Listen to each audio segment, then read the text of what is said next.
देशमुख हत्या प्रकरणामध्ये सुधीर सांगळे आणि सुदर्शन घुलेला अटक करण्यात आली आणि या अटकेच्या कारवाईनंतर आरोपी सुदर्शन घुलेचा भाऊ प्रतीक घुलेची एक जुनी पोस्ट व्हायरल होतीये।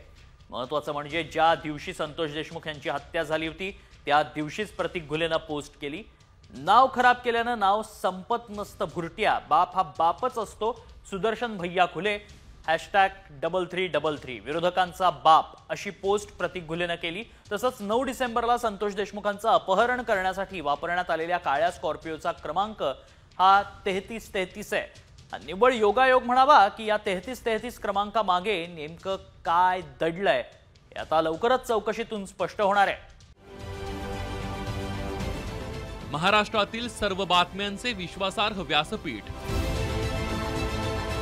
सकाळच्या सर्व सोशल मीडिया प्लॅटफॉर्मला लाईक, फॉलो आणि सबस्क्राइब करा। तसंच सर्व नोटिफिकेशनसाठी बेल आयकॉन प्रेस करायला विसरू नका।